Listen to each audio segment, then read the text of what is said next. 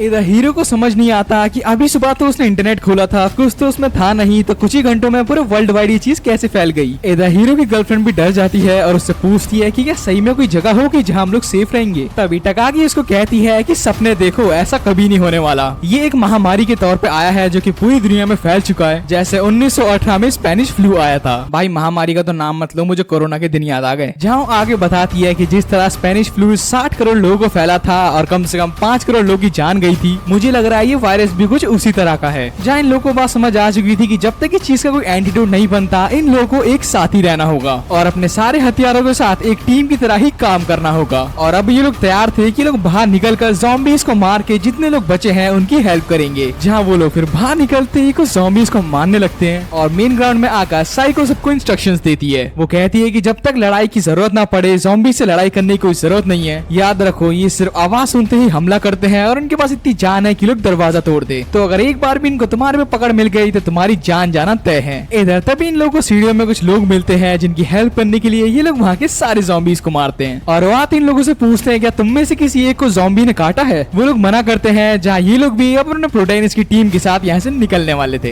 इधर ये लोग सीढ़ियों में देखते हैं कि काफी सारे ज़ॉम्बीज मौजूद हैं। जहाँ टकाकी कहती है कि हम लोग चुपचाप चले आएंगे ना, आफ्टर ऑल उनको साउंड से दिक्कत है, नजरों से नहीं। तो हीरो कहता है कि अगर इतना ही है तो अपने एग्जाम्पल को खुद ही प्रूफ कर लेना नीचे जाके। फिर टकाकी कहती है कि अगर ऐसे चलता रहा तो हम कभी भी स्कूल से बाहर नहीं निकल पाएंगे। तभी साइको कहती है कि हम में से किसी एक को जाकर टकाकी की बात प्रूफ करनी होगी। इधर तभी अपना प्रोटैगनिस्ट फैसला करता है कि वो सबसे पहले जाएगा। साइको कहती है कि नहीं, मैं तुम्हारे पीछे की ओर आऊंगी। जहाँ प्रोटैगनिस्ट कहता है कि तुम वहीं पर रहना, क्या पता कुछ ऊंच नीच हो जाए। जहाँ फिर अपना भाई चुपके से नीचे की ओर जाता है और तभी उसके मुंह के पास से एक ज़ॉम्बी साइड निकल जाता है। और अब वो समझ चुका था कि ज़ॉम्बीज आवाज से ही काम करते हैं, वो लोग देख नहीं सकते। जहाँ तभी वो एक रैंडम पर्सन का जूता उठा के दूर की ओर मारता है, जिस वजह से सारे ज़ॉम्बीज उस ओर चले जाते हैं और फिर प्रोटैगनिस्ट और उसके दोस्त नीचे आकर बाहर निकल जाते हैं। जब तक ये लोग मेन गेट से बाहर आ रहे थे तो एक बेवकूफ नमूना जो है एक स्टिक को वहीं मार देता है, जिस वजह से फिर सारे ज़ॉम्बीज अब इनके पास आने वाले थे। और इस सुनते ही सब लोग भागने की कोशिश करते हैं कि तभी पीछे से टकाई के ऊपर एक ज़ॉम्बी अटैक करता है, लेकिन वक्त रहते भाई अपनी साइको आकर उसको वहीं बचा लेती है। और अब ये लोग सारे ज़ॉम्बीज को मारते हुए आगे बढ़ रहे थे कि तभी इन्हीं के एक साथी को 4 ज़ॉम्बी पकड़कर वहीं खा लेते हैं, जिसे देखकर वो लड़की जो है अपने इस दोस्त के पास जाने की कोशिश करती है। टकाकी रोकने की बहुत कोशिश करती है लेकिन वो रोक नहीं पाती। जहाँ शिजुका उसको कहती है कि वो अपने ही प्यार के साथ शायद मरना चाहती होगी। इधर टकाकी को इस प्यार व्यार से घंटा कुछ फर्क नहीं पड़ता और वो अपने क्यूटी पाए दोस्त को कहती है कि जल्दी हमला कर। आगे वो लोग भागते हुए एक बड़ी सी वैन के अंदर चले जाते हैं। इधर ये नर्स शिजुका भी वहाँ बैठ जाती है और उसको चीजें समझ नहीं आती क्योंकि उसकी गाड़ी नहीं है। और तभी ये लोग दूर से ही अपने कुछ टीचर्स को आते हुए देखते हैं, जहाँ नर्स उनको बताती है कि मैं गाड़ी चला नहीं सकती कि काफी सारे ज़ॉम्बीज है सामने। प्रोटैगनिस्ट उसको कहता है कि थोड़ा सा रुक जाओ, उसके बाद इनको कुचलती हुई जाना। जहाँ इनके टीचर शीडो के सारे स्टूडेंट्स वहाँ चले जाते हैं, लेकिन तभी एक स्टूडेंट का पैर मुड़ जाता है और वो टीचर से गुजारिश करता है कि वो उसको उठाकर लेके जाए। जहाँ टीचर उसी के मुंह पे लात मार के कहता है कि अफसोस ये तुम्हारी गलती थी। और फिर वो सभी लोग बस में बैठकर आगे चले जाते हैं। इधर मेन गेट की तरफ ही काफी सारे ज़ॉम्बीज थे जिनको ये लोग अपनी बस से कुचलते हुए आगे निकल जाते हैं। भाई साहब ये अब तक की सबसे बेस्ट फीलिंग थी, एकदम होमलैंडर वाली फीलिंग आई मुझे। इधर ये लोग फाइनली बस से आगे निकलते हैं कि तभी इनका टीचर साइको के पास आता है और कहता है कि तुम लोगों ने मेरी जान बचाई, जरा मैं पूछना चाहूंगा कि तुम्हारा कोई लीडर भी है। वो कहती है कि हमारा कोई लीडर नहीं है, हम लोग टीम के हिसाब से चलते हैं। फिर वो टीचर कहता है कि अगर सिर्फ टीम ही रही और कोई लीडर नहीं रहा तो बहुत गड़बड़ी की बात है। वहीं इधर रे जो है अपने प्रोटैगनिस्ट को कहती है कि तुमने इस टीचर को बचा के बहुत बड़ी गलती करी है, याद रखना तुम बहुत पछताओगे। आगे रास्ते में ये लोग अपनी जगह का हाल देखते हैं। इनकी पूरी सिटी बर्बाद हो चुकी थी, चारों तरफ एकदम शांति फैली हुई थी। इधर इन्हीं की बस में एक लड़का चिल्ला उठता है और कहता है कि हम लोग तुम्हारी बात क्यों माने, तुम लोग हमें शहर के अंदर लेके जा रहे हो जहाँ पे ऑलरेडी इतने सारे ज़ॉम्बीज हैं। अगर तुम्हारे अंदर सच में इतना दिमाग होता तो तुम लोग हमें स्कूल में ही किसी सेफ जगह पे लेके जाते। तभी ना शिजुका अपनी गाड़ी रोकती है और कहती है कि एक तो तुम में से लोगों को गाड़ी चलाना नहीं आता और तुम लोग यहाँ पे याप याप करे जा रहे हो। वहीं साइको भी इस लड़के से परेशान हो चुकी थी। वो उससे कहती है कि लड़के तू बता तेरी क्या इच्छा है। ये लड़का कहता है कि मुझे इससे सबसे ज्यादा दिक्कत हो रखी है। और जैसे ही बंदा अपने प्रोटैगनिस्ट को मारने जाता है तब उसकी गर्लफ्रेंड उस पर हमला करती है। इधर तब इनका टीचर कहता है कि तुम लोगों ने बहुत बढ़िया काम किया, मैं तुमसे एक ही बार पूछूंगा कि तुम्हारा लीडर किसको बनना चाहिए। इधर ये कहता है कि तुम सारे लोग स्टूडेंट हो और मैं टीचर हूँ, तो इस हिसाब से अगर क्वालिफाई करा जाए तो मैं तुम्हारा लीडर बनूंगा। उसकी बात सुनते ही सारे स्टूडेंट लोग खड़े होकर इसके लिए तालियां बजाने लगते हैं। वहीं हीरो की गर्लफ्रेंड वहाँ से उतर जाती है और कहती है कि मैं इस आदमी के साथ नहीं रहूंगी। इधर टीचर ये बात सुन के कहता है कि अगर ऐसी बात है तो हम लोगों को 2 टीम्स में डिवाइड होना होगा। इधर प्रोटैगनिस्ट इस बात से बिल्कुल सहमत नहीं होता, जहाँ ये नीचे अपनी गर्लफ्रेंड को समझाने जाता है। लेकिन तभी अचानक से एक बस तेज की आती है और वो पूरी ज़ॉम्बी से भरी थी और बूम उसका टक्कर होता है और वो वहीं गिर जाती है और वहीं आग भी लग जाती है, जिस वजह से इधर 2 लोगों का गैप आ चुका था। ज़ॉम्बी भी जल के आ रहे थे, जिस कारण अपना प्रोटैगनिस्ट साइको को ऑर्डर देता है कि तुम लोग यहाँ से चले जाओ, हम लोग शाम 7 बजे तुम्हें ईस्ट पुलिस स्टेशन पे मिलेंगे और अगर आज शाम को नहीं मिल पाए तो कल हम पक्का मिलेंगे। और उसकी बात सुन के साइको भी बस में बैठ जाती है, जहाँ वो लोग दूसरे रूट से आगे चले जाते हैं। इधर प्रोटैगनिस्ट और उसकी गर्लफ्रेंड भी दूसरे टनल से बाहर आ जाते हैं, लेकिन तभी एक राइडर ज़ॉम्बी हीरो पे हमला कर देता है, जिसको ऑब्वियसली हीरो की गर्लफ्रेंड एक बड़ा सा ईंट लेकर के वहीं मार देती है। आगे हीरो और उसकी गर्लफ्रेंड उसी रास्ते जाते हैं जहाँ से ज़ॉम्बी आया था और इनको फिर इसी ज़ॉम्बी की बाइक मिल जाती है। उसकी गर्लफ्रेंड पूछती है कि क्या तुम्हें बाइक चलाने का लाइसेंस मिल गया। हीरो समझाता है कि लाइसेंस नहीं मिला लेकिन हाई स्कूल के लड़कों को अलाउड है। और बस फिर वो दोनों बैठकर बाइक से आगे निकल जाते हैं। घूमते हुए इनको रात के 10:30 बज चुके थे और उसकी गर्लफ्रेंड उससे पूछती है कि क्या तुम्हें नहीं लगता लोग हमें बचाने आएंगे। हीरो उसको समझाता है कि अगर बचाने आना होता तो हेलीकॉप्टर के थ्रू पहले ही आ जाते, हमें कोई भी बचाने वाला नहीं है, हमें खुद ही अपनी हेल्प करनी होगी। जहाँ लड़की उसको बताती है कि तुम किंडरगार्टन से इतने नकचड़े हो। तभी वो देखते हैं कि ज़ॉम्बीज उनकी तरफ आने लग गए हैं, जहाँ वो लोग बाइक भगाते हुए आगे चले आते हैं। वहीं इधर हम सड़क का सीन देखते हैं, जहाँ पुलिस वाले सबसे कहते हैं कि कोई भी अपनी गाड़ी से बाहर नहीं आएगा वरना देखते ही गोली मार दी जाएगी। और यहाँ बस के अंदर का सीन देखते हैं, जहाँ अभी तक इन्होंने 1 घंटे में सिर्फ 1 किलोमीटर ही ट्रैवल किया था और अगली सुबह तक इनको दूसरे ब्रिज की ओर जाना था। वहीं इधर इनका टीचर बाकी लड़कियों को संभाल रहा था और साइको को इस टीचर पर थोड़ा शक होने लगा था। दोस्तों यहाँ पे रात के 12:30 बज चुके थे और पूरे खुले रास्ते में प्रोटैगनिस्ट अपनी बाइक भगाता हुआ आगे जाता है। जहाँ रास्ते में वो देख पा रहा था कि कितनी तबाही हो रखी है, पूरी चीजें सुनसान पड़ी हुई हैं। वो लोग खुश होते हैं तो सोचते हैं कि थोड़ा आगे जाएंगे। जहाँ आगे जाके वो लोग देखते हैं कि पुलिस की गाड़ी में तो लोग ज़ॉम्बी बन के मर चुके हैं। जहाँ तब ये पुलिस वालों से उनकी गन निकाल लेती है। प्रोटैगनिस्ट इस गन को छू के रियलाइज करता है कि ये तो काफी भारी सी लग रही है, कुछ तो गड़बड़ है। जहाँ खोल के देखता है तो उसमें सारी की सारी बुलेट्स थी। जहाँ तब ये लड़की बताती है कि तुम इसमें से बुलेट निकाल लो क्योंकि ये गन खराब हो रखी है। और वो लोग फिर दूसरे ऑफिसर की गन लेकर के वहाँ से चले जाते हैं। आगे चल के वो लोग पेट्रोल पंप पे रुकते हैं और वो लोग देखते हैं कि पेट्रोल पंप पे इतना पेट्रोल है कि 1000 गाड़ियों को लोग भर सके, लेकिन उनके पास उतने पैसे नहीं बचे क्योंकि अपने प्रोटैगनिस्ट ने सुबह सुबह ही जूस पी लिया था। आगे फिर उसकी और उसकी गर्लफ्रेंड की बहस होती है क्योंकि उसकी गर्लफ्रेंड बार बार उसको उसके पुराने दोस्त से कंपेयर कर रही थी। वेल फिर आगे चल के अपना हीरो उसकी गर्लफ्रेंड से कुछ पैसे मांगता है और वो बेचारी तो अपना पर्स बैग में ही भूल आई थी। तो हीरो उसको कहता है कि तुम यहीं पे रहो, मैं अंदर जाके किसी से पूछ के आता हूँ। इधर हीरो अंदर जाता है, उसको सब चीज खाली मिलती है तो फिर वो पैसों की मशीन पे बेसबॉल बैट से हमला कर देता है। तभी उसको चीखने की आवाज आती है, जहाँ वो बाहर देखता है कि एक छपरी लुटेरे ने उसकी गर्लफ्रेंड पकड़ ली है और वो चाहता है कि उस लड़की को अपने पास रखे। तभी अपना प्रोटैगनिस्ट को कहता है कि क्या तुम पागल हो गए हो? वो कहता है कि हाँ मैं पागल हो गया हूँ, मैंने अपने सामने अपने घर वालों को मारा, मैंने उन सबको मारा, मम्मी बहन दादी पापा सबको अपने इन्हीं हाथों से मारा है। उसके पास उनके हीरो की गर्लफ्रेंड जैसी आगे जाने की कोशिश करती है, ये बंदा उसको वहाँ से पकड़ लेता है। समझ जाओ मैं कहाँ की बात कर रहा हूँ। और कहता है कि वाह तुम तो रोज मजे करते होगे ना रात भर इसके साथ। और भाई वो कुछ ज्यादा ही मजे लेने लगता है, मैं ज्यादा दिखा नहीं रहा हूँ तुमको। जहाँ हमने प्रोटैगनिस्ट से कहना चाहता था कि अगर तूने ज्यादा हरकत करी मैं इस लड़की को मार दूंगा। और फिर अपने हीरो को कहता है कि तुझे जहाँ से पैसे मिले हैं जल्दी से अपनी बाइक का पेट्रोल भर। इधर अपना हीरो अपना बेसबॉल बैट वहीं छोड़ देता है, जिस वजह से ज़ॉम्बी इनकी ओर आ रहे थे। वो उसकी गाड़ी में पेट्रोल भर के जैसी साइड होता है तो छपरी उसको कहता है कि मुझे अपने माँ बाप जैसी मौत नहीं मरनी, तू साइड हो जा। और तभी भाई अपना हीरो तेजी में जाकर उसके सामने गन पॉइंट कर देता है और तभी छपरी कहता है कि पीछे मेरे पेट्रोल पंप है। अपना हीरो कहता है कि मैं तो अपनी गर्लफ्रेंड नहीं दे सकता, भली मैं यहाँ जल क्यों ना जाऊँ। जहाँ तभी अपना प्रोटैगनिस्ट को वही गोली मारता है और ये लड़की अपना बदला लेना चाह रही थी कि तभी अपना प्रोटैगनिस्ट उसको रोक कर कहता है कि गोली की आवाज से ज़ॉम्बीज आ सकते हैं, बेहतर यही होगा कि हमें यहाँ से जाना पड़ेगा। और बस फिर उनके जाते ही सारे ज़ॉम्बीज इस छपरी को खा जाते हैं। आगे बाइक से चलते हुए ऑलमोस्ट सुबह हो ही गई थी, जहाँ अपना हीरो कहता है कि हम लोग सेम चीज बार बार रिपीट कर रहे हैं, हमें ज़ॉम्बीज मिल रहे हैं और हम लोगों के हाथों कोई ना कोई मारा जा रहा है। जहाँ तभी फिर एक फाइटर प्लेन उनके सामने से गुजरकर वहीं चला जाता है। आगे चल के हम एक प्लेन को देखते हैं जो कि उड़ने वाला था, जिसका एक पायलट अपने दूसरे पायलट को कहता है कि हमने सारे पैसेंजर्स को देख लिया है, किसी में भी किसी भी तरह की कोई इंजरीज नहीं है। तभी एक पायलट दूसरे पायलट से कहता है कि घर में तुम्हारी फैमिली कैसी है। वो बताता है कि उनकी तरफ से अभी कोई रिप्लाई नहीं आया है। वहीं इधर हम एक कैमरामैन और एक स्नाइपर को देखते हैं, जिनका काम था कि प्लेन के रास्ते में आने वाले सभी ज़ॉम्बीज को गोली से मारना। जहाँ स्नाइपर फिर खड़े होकर के अपनी चेस्ट को थोड़ा सा मसाज देती है और ये बंदा कहता है कि मैं तुम्हारे बदले तुम्हारी हेल्प कर सकता हूँ। और ये लड़की उसको चिढ़ाती है कि मैं इस चीज के बारे में सोच लेती है अगर तुम मुझसे बेस्ट स्नाइपर होते तो। और भाई ऐसा हो ही नहीं सकता क्योंकि फिलहाल इनकी कंट्री में टॉप 5 स्नाइपर्स में से एक है। इधर में बेसिकली बताया जाता है कि इस एयरपोर्ट में सिर्फ हाई रैंक ऑफिशियल्स और एयरपोर्ट टेक्नीशियंस के ही पेरेंट्स और लोग अलाउड हैं। जहाँ आगे ये स्नाइपर कहती है कि मैं अब शहर की ओर जा रही हूँ क्योंकि मेरी एक दोस्त मेरा इंतजार कर रही है। इधर हम इनकी बस का हाल देखते हैं, जहाँ इनका टीचर इन सभी को लेक्चर दे रहा होता है कि तुम लोग को डायरेक्ट अपनी फैमिलीज के पास नहीं जाना है, पहले तुम लोग को एक ऑर्गेनाइज ग्रुप बनना है, उसके बाद ही फैमिलीज के पास आना। वहीं इधर टकाकी का दोस्त भी जस्ट अभी सोकर उठा था और वो देखता है कि कैसे काफी सारे लोगों की भीड़ मची पड़ी है एयरपोर्ट में। टकाकी अपने क्यूटी दोस्त से कहती है कि पक्का ये सभी लोग फ्लाई करके एक सीक्रेट आइलैंड पे जा रहे होंगे या फिर किसी ऐसी आइसोलेट प्लेस पे जहाँ पे ज़ॉम्बीज का नाम निशान ना हो। इधर फिर तभी बात करती है कि पीछे इस टीचर को देखो, इसका क्या माइंडसेट चल रहा है। और भाई तुम देख ही सकते हो टीचर क्या हरकतें कर रहा था। इधर टकाकी का दोस्त कहता है कि इस टीचर को अभी मार दे क्या, और वो उसको थोड़ा वेट करने को कहती है। वो सोचती है कि अगर प्रोटैगनिस्ट होता तो चीजें ज्यादा इजी होती। तभी ये कहता है कि हाँ मुझे पता है तुम्हें तो उससे प्यार है ना। ये लड़की शर्मा जाती है कि तभी यहाँ पे साइको और शिजुका आ जाते हैं और वो लोग यही बात करते हैं कि हमें पता नहीं कि वो लोग अभी क्या कर रहे होंगे। इधर आगे हमें दिखाया जाता है कि कुछ गुंडों का ग्रुप बंदूक लेकर के ज़ॉम्बीज पे हमला कर रहा है और दूर से ये सब देखकर हीरो समझ चुका था, तो वो अपनी गर्लफ्रेंड को कहता है कि मुझे टाइट की पकड़ना। और भाई अपना हीरो फिर काफी तेजी में गाड़ी भगाता हुआ उनके बीच में से लेके जाता है और आगे ब्रिज का रास्ता था, लेकिन वो ब्रिज के रास्ते की तरफ कट करके दूसरे ब्रिज की ओर जाता है क्योंकि वो लोग जिस ब्रिज में जाने वाले थे उस ब्रिज में ऑलरेडी ज़ॉम्बीज आ रखे हैं, पुलिस आ रखी है और काफी सारे लोग भी हैं। वहीं इधर हम बस के सीट में देखते हैं कि ये टीचर सभी को मोबिलाइज कर रहा है और बता रहा है कि जो भी इस बस से बाहर निकला, यानी कि वो अपने प्रोटैगनिस्ट और उसकी गर्लफ्रेंड के बारे में बात कर रहा है और कह रहा है कि वो लोग हमारे साथ के बिल्कुल यूजफुल नहीं है, उनको भाड़ में जाने दो। और बेसिकली वो उनको ऐसे बहला फुसला रहा है जिसके बारे में बच्चों को तो नहीं पता चल रहा है, लेकिन इधर शिजुका और सेकाई दोनों को पता चल रहा है। इधर साइको फिर बात करती है कि हमें ओनोबेत्सु ब्रिज जाना पड़ेगा क्योंकि मैंने कोमोरो से प्रॉमिस करा है कि हम लोग वहीं के पुलिस स्टेशन में मिलेंगे। इधर टकागी पूछती है कि तुम्हारी फैमिली नहीं है क्या? ये बताती है कि उसकी फैमिली में बस एक फादर है जो कि ओवरसी डोजो चलाते हैं, तो इधर बस मैं ही और मेरा एक प्रॉमिस है जो कि कोमुरा के साथ है। इधर टकागी भी बोलती है कि उसका घर ओनोबेत्सु ब्रिज के पास पड़ेगा। वहीं उसका एक क्यूटो दोस्त भी कहता है कि मैं टकागी के साथ ही चलूंगा क्योंकि मेरे पापा एम्स्टरडैम में गहने बेचते हैं और उनका गहनों का काम है, और मेरी मम्मी फैशन डिजाइनर है जो कि पेरिस में रहती है। इधर ये नर्स शिजुका भी कहती है कि मेरे दोनों पेरेंट्स मर चुके हैं, मेरे जितने रिश्तेदार हैं वो यहाँ से बहुत दूर रहते हैं, तो क्या ख्याल है तुम लोग मेरे घर में आना पसंद करोगे? क्योंकि मुझे ये टीचर बिल्कुल पसंद नहीं आ रहा है। जहाँ तबिंगा टीचर कहता है कि क्या हो गया, कुछ बात कर रहे हो क्या? टकागी मुंह पे बोलती है कि हम लोग यहाँ किसी फील्ड ट्रिप पे नहीं आए हैं, हमारा अपना अलग एजेंडा है। इधर तभी कहता है कि टाकेगी ठीक है, तुम्हें जो करना है वो कर सकती हो, लेकिन नर्स शिजुका तुम्हें याद रखना है कि तुम्हें मासूम बच्चों को दवाइयाँ भी देनी है। और ये बोल के जैसे टीचर आगे आ रहा था कि तभी ये क्यूटू बंदा इस पे हमला कर देता है और कहता है कि मैंने निशाना जानबूझकर मिस करा। वो टीचर को कहता है कि तुम्हें पता नहीं है स्कूल में मैंने कितने ज़ॉम्बीज मारे। आगे बताता है कि मैं एकदम कमजोर नॉर्मल बच्चा था, सीधा साधा सा, हारुकी मुझे बेवकूफ बना के चला जाता था, लेकिन अब नहीं। भाई लिटरली अस मोमेंट, मेरी भी कहानी कुछ ऐसी थी स्कूल में। जहाँ बताता है कि मुझे किसी जिंदा को मारने में भी कोई दिक्कत नहीं होगी। ये बात सुन के साई को बहुत खुश होती है, उसकी तारीफ करती है। जहाँ वो लोग बस के अंदर इस टीचर और इनके बच्चों को वहीं छोड़कर चले जाते हैं। आगे हमें अपना प्रोटैगनिस्ट दिखाया जाता है। वो इस ब्रिज तो आ चुका है, लेकिन इस ब्रिज में भी सेम हाल है और अब वो समझ चुका है कि चारों तरफ पुलिस लगी हुई है। इस ब्रिज में अगर ये हाल है तो मतलब सारे ब्रिजेस में यही हाल होगा, लेकिन मुझे किसी भी हालत में इस ब्रिज को शाम के 7 बजे से पहले क्रॉस करना होगा। और यहाँ हम देखते हैं कि ये चारों लोग ज़ॉम्बीज से लड़ रहे हैं और इसी तरफ एक ज़ॉम्बी टकाकी पे हमला करने वाला था। वहीं भाई अपना हीरो भी एकदम GTA वाई सिटी वाला स्टंट मारता है, बूम बाइक उछाल करके सारे ज़ॉम्बीज के ऊपर हमला करता है और फिर अपनी स्किल्स और कोऑर्डिनेशन के थ्रू ये सारे लोग वहाँ के सारे ज़ॉम्बीज को खत्म कर देते हैं। जहाँ साइको अपने प्रोटैगनिस्ट को बताती है कि चारों तरफ के ब्रिजेस बंद हो रखे हैं। आगे वो लोग बताते हैं कि उन्होंने बस इसलिए छोड़ दी क्योंकि वो वहीं पे अटकी हुई थी, जिस कारण वो नदी के इस हिस्से को भी क्रॉस नहीं कर पा रहे थे। आगे इधर ये नर्स बताती है कि हम लोग अब थोड़ा रेस्ट कर सकते हैं। इधर पास में ही मेरे एक जानकार की जगह है जहाँ हम लोग पैदल चल के पहुँच सकते हैं। वो बताती है कि वो जगह दरअसल उसकी किसी फीमेल फ्रेंड की है। वो बेचारी आने जाने का ट्रेवल करती रहती है, तो उसके घर की चाबी इसी के पास है और उसके पास एक बहुत बड़ी गाड़ी भी है, तो हमें कुछ प्रॉब्लम नहीं होगी। जहाँ इधर प्रोटैगनिस्ट और शिजुका नर्स ये दोनों ही निकल जाते हैं उस जगह को देखने के लिए। आगे चल के शाम को वो लोग पहुंचकर हैरान थे क्योंकि इसकी दोस्त के पास एक मिलिट्री गाड़ी भी है और तभी रास्ते में उनको कुछ ज़ॉम्बीज मिलते हैं, जहाँ ये लोग अपनी टीम वर्क के थ्रू उनको भी मार देते हैं। वेल आगे चल के ये लोग उस रूम में पहुंच जाते हैं जहाँ लड़कियां नहाना शुरू करती है एंड ऑफ कोर्स मैं सारी चीजें तुम्हें नहीं दिखा सकता। और इधर प्रोटैगनिस्ट और ये लड़का ये दोनों ही मिलकर एक दरवाजा खोलते हैं जिसके अंदर काफी तगड़ी गन्स रखी हुई थी। जहाँ ये बंदा भाई एकदम पागल ही हो गया था गन्स को देख के, ये एक एक गन को चेक कर रहा था और इसको पूरी हिस्ट्री भी पता थी कि कौन सी गन जापान में इलीगल है, कौन सी वियतनाम वॉर के दौरान इस्तेमाल करी गई है। जहाँ आगे फिर ये और प्रोटैगनिस्ट दोनों ही मिलके इन गन को भरना शुरू करते हैं। जहाँ गन भरने दौरान ये बंदा बताता है कि वो एक बार अमेरिका गया था और वहाँ उसने फायरिंग सीखी थी। इधर ये लोग यही सोचते हैं कि भाई इस नर्स की दोस्त क्या काम करती है, पक्का ये कोई मिलिट्री की टॉप लेवल रैंकर है जिस वजह से इनके पास इतने इलीगल वेपन्स हैं। इधर हीरो दूर से ब्रिज की ओर देखता है जहाँ में ब्रिज में दिखाया जाता है कि पूरी media news channel cover up कर रहे हैं और पुलिस वाले बहुत थक चुके हैं क्योंकि उनको ऊपर से ऑर्डर्स नहीं मिल रहे और अब उनको अगर कुछ सही करना है तो बहुत बड़ा काम करना पड़ेगा। इधर यहाँ प्रोटैगनिस्ट और उसका ये दोस्त टीवी खोलते हैं जहाँ टीवी में दिखाया जाता है कि लोग यहाँ अनशन कर रहे हैं और लोगों को ये लगता है कि ये बीमारी एक बायोलॉजिकल वेपन है जिसको इनकी कंट्री और फॉरेन कंट्री ने मिलकर बनाया है और समहाउ ये बायोलॉजिकल वेपन जापानीज और अमेरिकन कंट्री से लीक हो गया। टीवी में ये सब देख के हीरो और उसका दोस्त हैरान थे। वहीं इधर हमें दिखाया जाता है कि यहाँ पे काफी सारे ज़ॉम्बीज को पुलिस वाले मार रहे हैं कि तभी एक औरत अपने बच्चे की जान की भीख मांगती है। जहाँ में दिखाया जाता है कि इस बच्चे ने फटाक से अपनी मम्मी को काट लिया है और वो लोग अब ज़ॉम्बी बन चुके हैं। इधर जो लोग अनशन कर रहे थे पुलिस वाले उसके पास जाते हैं और कहते हैं ये अनशन रोक दो, लेकिन वो ये रोकने को तैयार नहीं थे। उनको ये लग रहा था कि सरकार इनकी बनाई हुई कॉन्स्पिरेसी थ्योरी को छुपा रही है। लाख कोशिशों के बावजूद भी वो नहीं मानते, तो पुलिस वाला सोचता है कि अब उसको कदम उठाना ही होगा और वो बंदा वहीं उसको गोली मार देता है। इधर टीवी में देख के भाई ये लोग हैरान हो चुके थे, लेकिन तभी भाई ये नर्स आती है और अपने प्रोटैगनिस्ट से मजे लेना शुरू करती है। प्रोटैगनिस्ट तो पीछे हो जाता है, लेकिन ये क्यूटू बंदा आता है जहाँ ये लड़की उसके पास आकर के उसको किस कर देती है। जहाँ अपना प्रोटैगनिस्ट उस नर्स को कहता है कि थोड़ा धीरे बात करो और नीचे चली जाओ। वो जाने से मना कर देती है, जहाँ अपना हीरो उनको अपनी गोद में लेकर उनको नीचे ले आता है। भाई मैं क्या बोली, सीन में जो मेरी जली है ना उसका अंदाजा भी नहीं है तुम लोगों को। इधर फिर प्रोटैगनिस्ट के सामने उसकी गर्लफ्रेंड भी आ चुकी थी और वो ज्यादा मस्ती ना करे तो प्रोटैगनिस्ट उसकी गर्लफ्रेंड और और नर्स दोनों को ही सुला देता है। आगे अपना भाई फ्रिज में खाना ढूंढ रहा था, जहाँ तब ये पीछे मुड़ के साइको को देखता है और फिर साइको उससे पूछती है कि क्या हुआ, तुम्हें मेरी ड्रेस में कुछ प्रॉब्लम लग रही है क्या। जब तक प्रोटैगनिस्ट उसको कुछ कह पाता तभी उसकी गर्लफ्रेंड उसको तुरंत ऊपर आने को कहती है। इधर ऊपर आती है अपना प्रोटैगनिस्ट जूस पीते हुए उसकी बातें सुनने लगता है और वो बस अपने पुराने बॉयफ्रेंड के बारे में ही वही बातें कर रही थी जो अपने प्रोटैगनिस्ट को बिल्कुल पसंद नहीं आती है। और वो खड़े होकर उस पर चिल्ला जाता है और कहता है कि तुम उसको बीच में मत लाओ, वो मर चुका है। जब मुझे मौका मिला मैंने अपनी हाथों से उसकी जान ली है। अभी हम सभी लोग जिंदा है तो तुम हकीकत में जियो। ये सुनते इस लड़की को भी बहुत बुरा लगता है और उसके बाद फिर ये दोनों ही आकर के भाई आपस में कुछ करने लगते हैं। वहीं इधर हमें दिखाया जाता है कि इनको पुलिस की तरफ से ऑर्डर्स मिल चुके हैं, तो ये लोग भाई ब्रिज के ऊपर जेसीबी के थ्रू जितने लोग थे उन सभी को उड़ाना शुरू करते हैं, चाहे ज़ॉम्बीज हो चाहे जिंदा इंसान। और जैसे ये लोग अपने दूसरे ऑर्डर के लिए जनरल से पूछते हैं तभी देखते हैं कि जनरल ने खुद को गोली मार के खुदकुशी कर ली। वहीं इधर अपना प्रोटैगनिस्ट अपनी गर्लफ्रेंड को थोड़ा दूर रहने को कहता है क्योंकि उसको बाहर कुत्ते की आवाज आ रही थी। प्रोटैगनिस्ट जाके अपने दोस्त के पास पूछता है कि ये क्या हो रहा है, तो वो लोग देखते हैं कि उनकी बिल्डिंग के आसपास काफी सारे ज़ॉम्बीज इकट्ठा हो चुके हैं। इधर साइको भी देखती है कि हालात बद से बदतर हो चुके हैं और इधर हीरो डिसाइड करता है कि वो नीचे जाकर फायरिंग करेगा। तभी साइको उसको समझाती है कि साउंड से लोग अट्रैक्ट होंगे और जिंदा लोग चाहे वो इंसान हो चाहे जानवर, वो लोग इनके आसपास ना आए तो वो पूरे कमरे की लाइट्स ऑफ करती है और फिर उसको दूरबीन देकर कहती है कि अब वो दुनिया नहीं रही जहाँ पे तुम अपने मतलब से जियो। जहाँ इधर प्रोटैगनिस्ट बाहर का नजारा देखता है कि कैसे ज़ॉम्बीज लोगों के घर में घुसकर उनको खा रहे हैं। तभी वो देखता है कि एक बूढ़ा बंदा अपनी बेटी के साथ भागता हुआ किसी के घर में जाता है। कि बूढ़ा बंदा खटखटाता है कि प्लीज मेरी और मेरी बेटी को अंदर ले लो, लेकिन वो लाइट ऑफ करते हैं और उसकी कोई बात नहीं सुनते। ये देखकर ये बंदा गुस्सा हो जाता है और कहता है कि मैं तुम्हारे घर का दरवाजा ही तोड़ दूंगा। जहाँ तभी घर के लोग लाइट ऑन करके उसको परमिशन देते हैं और जैसे ही बंदा दरवाजा खोलता है ये लोग उसको मार देते हैं। भाला उसके सीने के आर पार हो जाता है और वो लोग दरवाजा बंद कर देते हैं। अपने बाप की हालत देखकर उसकी बेटी वहीं रो पड़ी थी, जहाँ उसका बाप मरने से पहले उसको कहता है कि कहीं जाकर छुप जाओ। बाप के मरते ही ये लड़की चीख चीख कर रोने लगती है, जिस वजह से जितने ज़ॉम्बीज थे वो उसी की ओर बढ़ने लगते हैं। और ये सब देखकर अपने प्रोटैगनिस्ट का दोस्त डायरेक्ट वहाँ स्नाइपिंग करता है और अपने स्किल्स के थ्रू एक एक करके सभी ज़ॉम्बीज को दूर से ही मारता है। इधर अपना हीरो भी कपड़े पहनकर तैयार था उसको बचाने को, जहाँ उसकी गर्लफ्रेंड को रोक कर कहती है कि मैं भी तुम्हारे साथ आ रही हूँ। इधर फिर साइको आकर के उसकी गर्लफ्रेंड को समझाती है और हीरो को भरोसा देती है कि यहाँ की चिंता ना करे। और जाने से पहले फिर हीरो की गर्लफ्रेंड उसको एक बंदूक भी देती है। इधर हीरो को पता था कि उसकी बाइक से आवाजें आएंगी, तो साइको और उसकी गर्लफ्रेंड बड़ी समझदारी से ही गेट खोलती हैं, जहाँ अपना हीरो एकदम डर्ट बाइक की तरह बाइक को ज़ॉम्बीज के बीच से उछाल कर आगे बढ़ता है। वहाँ इधर इसका दोस्त भी इसके सपोर्ट में आसपास के ज़ॉम्बीज को मारता है और हीरो जैसे ही उस घर के अंदर घुसता है उसके बाइक के पहिए एक मुर्दे ज़ॉम्बी की बॉडी से फिसल जाते हैं। चीजें प्लान के मुताबिक नहीं चलती, जब सारे ज़ॉम्बीज उसके पीछे पड़े थे। हीरो गेट से इनको मारने लगता है और उसका दोस्त उसको सपोर्ट ही कर रहा था। इधर इस लड़की को ज़ॉम्बी बस काटने वाला था कि तभी हीरो इसको भी बचा लेता है। इधर टकागी अपनी शिजुका नर्स को उठाती है, वहीं इधर अपना हीरो भाई एकदम वॉरियर्स की तरह सारे ज़ॉम्बीज मारता है। जहाँ इधर शिजुका को देखकर ये बंदा भी पागल हो चुका था, बाकी मैं तो भाई दीवाना ही हो गया हूँ। आगे ये सारी लड़कियां उठ चुकी थी और इधर ये लड़कियां प्लान बनाती हैं कि लोग गाड़ी का इस्तेमाल करके अपने प्रोटैगनिस्ट को वहाँ से निकालेंगी। इधर हीरो ने सक्सेसफुली ज़ॉम्बीज को मार के इस लड़की को बचा लिया था। जहाँ इंसानियत के तौर पे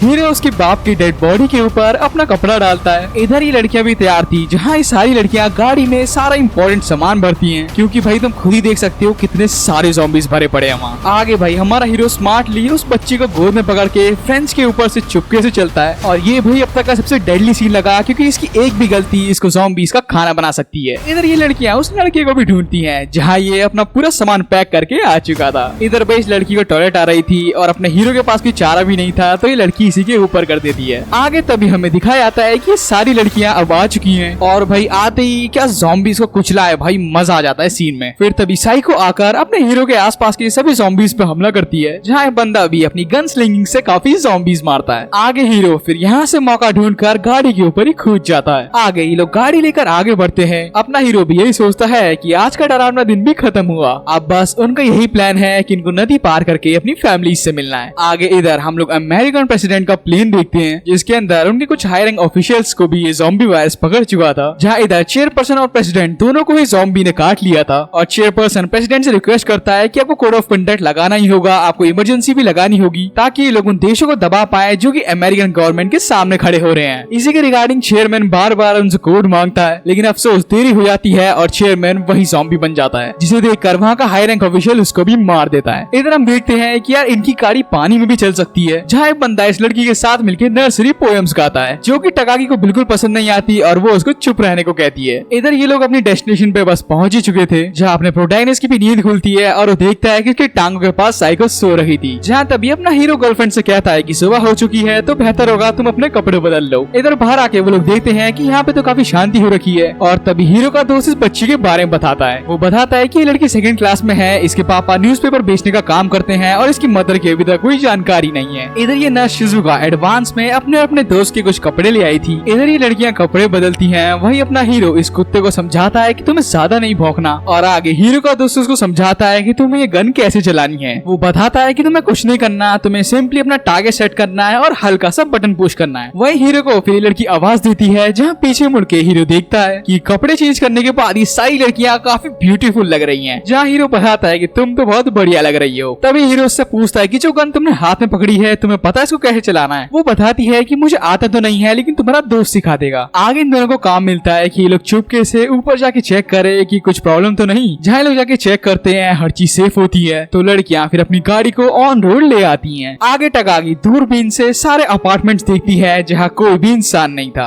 आगे ये लोग सोचते हैं कि ब्रॉडकास्ट के अकॉर्डिंग यहाँ पे पुलिस वाले तो होने ही चाहिए, क्योंकि आफ्टर ऑल उनकी ड्यूटी लगी थी इस साइड की ओर। आगे हीरो फिर टकागी को कहता है कि तुम्हारा घर सबसे पास में है तो हमें वहीं जाना चाहिए। वो उनको चलने के लिए परमिशन दे देती है, लेकिन हीरो कहता है कि तुम कुछ एक्सपेक्ट मत करना। जहाँ टकागी को भी पूरा भरोसा था कि उसको उम्मीद नहीं है कि उसके पेरेंट्स जिंदा भी होंगे। आगे ये लोग इधर गाड़ी से चल पड़े थे, जहाँ हीरो गाड़ी के ऊपर बैठकर यही सोचता है कि कल तो भर भर के उसने हेलीकॉप्टर्स और एरोप्लेन्स देखे, लेकिन आज तो सुबह से ही पूरा आसमान खाली पड़ा हुआ है। इधर हीरो को पर इस बात की कहीं पे खुशी भी थी, जहाँ आराम से आसपास की चीजें देखता है। चारों तरफ बस फ्लावर्स ही खिल रहे थे, पूरा एरिया खाली था, एकदम उसको शांति भरा एहसास मिल रहा था। और जैसे ही अपनी आंखें क्लोज करने वाला था कि उतने में उसको अनाउंसमेंट आती है कि आगे 300 मीटर की रेंज में ही काफी सारे ज़ॉम्बीज हैं। आगे सब देखकर न शिजुका फिर गाड़ी को दूसरी ओर लेती है, लेकिन उस डायरेक्शन में भी ये काफी सारे ज़ॉम्बीज थे, तो वहाँ से वो लोग फिर एक और रोड चेंज करते हैं। हीरो समझ नहीं पाता कि जितना पास हम लोग जगह की ओर जा रहे हैं उतने ही ज़ॉम्बीज बढ़ते चले जा रहे हैं। और तभी भाई ये लोग डिसाइड करते हैं कि लोग गाड़ी से कुचलते हुए जाएंगे, और ऐसे ही करा जाता है। वो लोग ज़ॉम्बीज को एकदम कुचलते हुए आगे बढ़ते हैं, लेकिन सामने दीवार होने के कारण ना चाहते हुए भी नर्स को ड्रिफ्ट मारनी ही पड़ती है, जिस कारण हीरो की गर्लफ्रेंड जो कि गाड़ी की छत पे थी वो ब्रेक लगने के कारण नीचे गिर जाती है। उसके चारों तरफ जहाँ आसपास के ज़ॉम्बीज उसको घेर के मारने ही वाले थे कि तभी अपना भाई गन लेकर कूदता है और एक एक करके ज़ॉम्बीज को मारता है। इधर उसका दोस्त भी उसको कहता है कि तुम्हें हेड पे निशाना लगाना है, हेड पे, लेकिन इधर हीरो मारते हुए भी उनको कंफ्यूज हो रहा था क्योंकि यहाँ काफी सारे ज़ॉम्बीज थे। इधर घबराने के कारण हीरो की यहाँ गोलियां भी गिर जाती हैं, जहाँ तभी साइको आकर उसको कहती है कि तुम अपनी गर्लफ्रेंड को बचाओ, बाकी इनको मैं संभाल लूंगी। और भाई अपनी वुमेन एम्पावरमेंट दिखाते हुए ये एक एक करके सारे ज़ॉम्बीज को मारती है। इधर हीरो भी फिर अपनी गर्लफ्रेंड के पास आता है और वो कहता है कि चलो एक साथ तो नहीं रह पाए, कम से कम एक साथ मरेंगे तो सही। जहाँ तभी हीरो से गले मिलके उसके पीछे की एक रस्सी खींचता है, जिस वजह से इसके कपड़े टाइट हो जाते हैं और हीरो इसको गिरा करके इसके ऊपर गन रखता है, ताकि इसकी गन से जो भी बुलेट फायर होगी उसके झटके को ये लड़की कंट्रोल कर पाए। देख लो ना भाई का दिमाग कितनी बखूबी कंट्रोल करी जा रही है चीजें। इधर हीरो से 3-4 बार मिस भी होते हैं, जिस वजह से उसकी गोलियां खत्म हो चुकी थी। और सब देखकर हीरो का दोस्त नीचे से गोलियां मांगता है और गोलियां मांगती वही फायर करने लगता है। इधर अब न शिजुका भी थोड़ा घबरा चुकी थी, क्योंकि इनकी गाड़ी अब यहाँ स्टार्ट नहीं हो रही, इनका इंजन बंद पड़ चुका है। वहीं इधर टकागी भी नर्स को छोड़ के चली आती है ताकि वो अपने हीरो की बंदूक लेकर उनकी हेल्प कर पाए। जहाँ वो सभी लोग फिर एक एक करके काफी स्मार्टली ज़ॉम्बीज पे हमला करते हैं, लेकिन इतने वार करने के बावजूद भी ज़ॉम्बीज रुक नहीं रहे थे। इधर तब ये सब देखकर हीरो टकागी से बंदूक लेता है और कहता है कि ये सब चीजें अब एक मर्द को करने दो। जहाँ हीरो फिर भागता हुआ ज़ॉम्बीज के बीच जाता है और उन सभी को मारने लगता है, जिसे देखकर साइको भी फिर उसके पीछे आती है। जहाँ ये दोनों ही आगे जाते हुए अपने हथियारों को दीवार पे मारने लगते हैं, ताकि उस साउंड से सारे ज़ॉम्बीज इनको फॉलो करने लगे। उनका प्लान कुछ हद तक काम भी करता है, लेकिन आधे ज़ॉम्बीज अभी भी वहीं पर थे। ये सब देख के ये लोग घबराने लगते हैं। जहाँ हीरो एक और बार जोर से मारता है, लेकिन कुछ असर नहीं था। इधर ये ज़ॉम्बीज भी टकागी और हीरो की गर्लफ्रेंड को बस खाने वाले थे। वहीं इधर प्रोटैगनिस्ट का दोस्त भी इस लड़की एलिस को उठाता है और कहता है कि सब चीज ठीक हो जाएगी। ये लड़की वही रोने लगती है और कहती है कि तुम वही बात कर रहे हो जो मेरे डैड ने बोली थी, जिसके बाद मेरे डैड मेरी लाइफ से चले गए। मैं बिल्कुल नहीं चाहती कि अब मुझे जो फैमिली मिली है वो मुझे छोड़ के चली जाए। और ये सब कहते हुए ये लड़की वही रोने लगती है। जहाँ तभी इन सभी को ऑर्डर मिलता है कि तुम सब झुक जाओ, और हमें दिखाया जाता है कि उनकी जान बचाने के लिए ऑफिसर्स की टीम आ चुकी है। वही हीरो और साइको देखते हैं कि देख के लोग फायर डिपार्टमेंट वाले तो नहीं लग रहे। वही इधर इन सभी को फाइनली बचा लिया जाता है, जहाँ पे नर्स शिजुका यहाँ के ऑफिसर का थैंक यू कहती है। जहाँ जैसे ही वो अपना हेलमेट निकालती है तो हमें पता चलता है कि तो टकागी की मम्मी है। वो लोग तो बच पड़े हैं, लेकिन हीरो और साइको की इतनी अच्छी किस्मत कहाँ, जहाँ ज़ॉम्बीज से बचने के लिए वो लोग फिर एक अलग जगह चले जाते हैं। इधर हीरो की गर्लफ्रेंड भी ये सब देख के दुखी थी कि अपना हीरो उस ओर चला गया। वहीं टकागी बीन को चिल्लाकर कहती है कि मैं तुमसे जरूर मिलूंगी, मेरे घर आ जाना। आगे अपना हीरो और साइको ज़ॉम्बी से बचते हुए आगे की ओर जाते हैं और हीरो को यही दूर से ही टकागी का घर अब दिखने लगा था। और चलते ही हीरो के दिमाग में आइडिया क्लिक होता है और उसको याद आता है कि रास्ते के दौरान ही उसने एक बाइक का शोरूम देखा था, जहाँ तभी साइको और अपना प्रोटैगनिस्ट ये दोनों ही उस शोरूम में पहुंच जाते हैं। जाते ही हीरो उसको कहता है कि हम लोग एक बाइक लेके चलेंगे, तो तुम्हें जो भी इम्पोर्टेंट सामान चाहिए वो तुम यहाँ से ले लो। उसी शोरूम के अंदर थोड़ा और जाते ही उनको एक बग्गी दिखती है, जिसका सबसे बड़ा फायदा ये था कि वो पानी में भी चल सकती है। तो अब ये लोग प्लान करते हैं कि लोग उसी रिवर के रास्ते से जाएंगे जिस रास्ते से वो लोग आए थे। और बस प्रोटैगनिस्ट और साइको बग्गी लेकर वहाँ से चल पड़ते हैं और रास्ते में जितने ज़ॉम्बीज आते हैं ये उनको कुचलते हुए वहाँ चले जाते हैं। इधर यहाँ पहुँचते ही जैसे ज़ॉम्बीज इनकी ओर आते हैं तो अपना हीरो फटाक से गाड़ी लेकर के नदी की ओर उतार देता है। पानी इतना तेज छपाक मारता है कि भाई अपनी साइको गीली हो चुकी थी और काफी हॉट लग रही थी। ये देख के अपना हीरो थोड़ा सा शर्मा सा जाता है और गाड़ी थोड़ा आगे जाती है, जहाँ तभी साइको अपने प्रोटैगनिस्ट को कहती है कि तुम ऐसी जवान लड़कियों को नहीं देखना चाहिए। जहाँ अपना हीरो थोड़ा सा शर्मा जाता है और आगे चल के वो लोग फाइनली जमीन पे आ चुके थे। हीरो बताता है कि उसको खेलने के लिए इस जगह मना करा जाता था क्योंकि यहाँ का पानी बहुत गहरा था। इधर पहुँचते ही हीरो और साइको सोचते हैं कि अब इनको थोड़ा सा रेस्ट कर लेना चाहिए। वहीं इधर साइको को अब थोड़ा ठंड लग रही थी क्योंकि उसके पूरे कपड़े गीले हो चुके हैं, जिसे देखकर अपना हीरो उसको कपड़े देता है और जब कपड़े वो चेंज करती है वो काफी अच्छी लग रही थी। और तभी प्रोटैगनिस्ट उससे पूछता है कि क्या कोई ऐसा लड़का था जिसे तुम प्यार करती थी। वो ज्यादा कुछ तो नहीं कहती लेकिन एक हिंट जरूर देती है। इधर हम वो लोग सोचते हैं कि यार रेस्ट बहुत हो गया है, अब आगे चलना चाहिए। जहाँ आगे चलते ही वो लोग खुली रोड पे ज़ॉम्बीज के बीच में से बग्गी चलाते हैं। आगे इधर हीरो सोचता है कि वो गाड़ी चलाता हुआ पार्क में लेके जाएगा, जहाँ ये उससे मजाक में पूछती है कि क्या तुम्हें वहाँ पर डॉल हाउस बनाना है। आगे हीरो जैसी गाड़ी वहाँ लेके जाता है वो डायरेक्ट उसको पार्क के फाउंटेन में छोड़ता है और उधर टेप लगा देता है ताकि गाड़ी वही घूमती रहे और उसकी आवाज से सारे ज़ॉम्बीज इधर ही पहुंच जाए और ये लोग पीछे वाले रास्ते से बाहर निकल पाए। ये प्लान अपनी साइको को बहुत पसंद आता है, जहाँ वो बाहर निकलते ही फटाफट ज़ॉम्बीज को मारने लगती है और ज़ॉम्बीज को मारते हुए ये काफी सेक्सी लग रही थी